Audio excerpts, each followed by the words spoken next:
അത്തം നാളുകാർക്ക് 10-ൽ വ്യാഴം, 12-ൽ കേതു, 6-ൽ രാഹു, 7-ൽ ശനി ഇങ്ങനെയുള്ള തൽക്കാല ഗോചര സ്ഥിതിയാണ് ഇപ്പോഴുള്ളത്.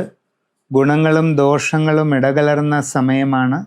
നിങ്ങൾക്ക് ജോലിയിൽ കുറച്ച് നേട്ടങ്ങളൊക്കെ ഉണ്ടാകാൻ സാധ്യതയുണ്ട്. പുതിയ ജോലിക്ക് ശ്രമിക്കുന്നവർക്കത് സാധിക്കും. വിദേശ തൊഴിലിന് വേണ്ടി പരിശ്രമിച്ചു കൊണ്ടിരിക്കുന്നവർക്ക് അതും നടക്കുന്നതായിട്ട് കാണുന്നുണ്ട്.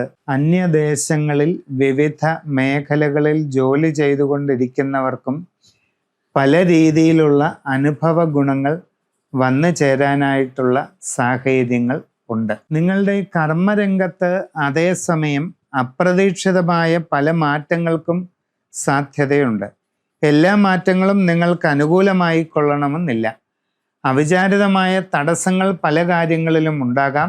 നിങ്ങളുടെ വിവിധ മേഖലകളിൽ സ്വന്തമായി തൊഴിലുകൾ ചെയ്തുകൊണ്ടിരിക്കുന്നവർക്ക് തടസ്സങ്ങളും ബുദ്ധിമുട്ടുകളും കാര്യപരാജയങ്ങളും പ്രതിബന്ധങ്ങളുമൊക്കെ ഉണ്ടാകാം. ശ്രദ്ധിച്ച് മുമ്പോട്ട് പോവുക. വിദ്യാർത്ഥികൾ പഠനകാര്യങ്ങളിൽ കൂടുതൽ സൂക്ഷ്മത പാലിക്കണം. ഇല്ലാത്ത പക്ഷം പല രീതിയിലുള്ള പ്രയാസങ്ങളെ നേരിടേണ്ടതായിട്ട് വരാം.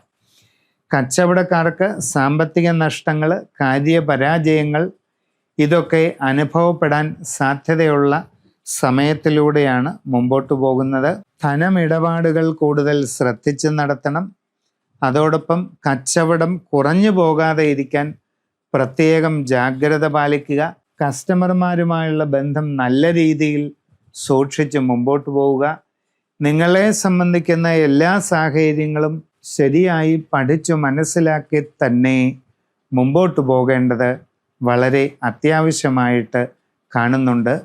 നിങ്ങളുടെ ജാതകത്തിലെ ഇപ്പോഴുള്ള ദശാകാല സ്ഥിതിയും മറ്റ് സാഹചര്യങ്ങളും ശരിക്ക് പഠിച്ചു മനസ്സിലാക്കി പരിശോധിപ്പിച്ച് അതിനനുസരിച്ചുള്ള പരിഹാരങ്ങൾ ചെയ്യേണ്ടതാണ്.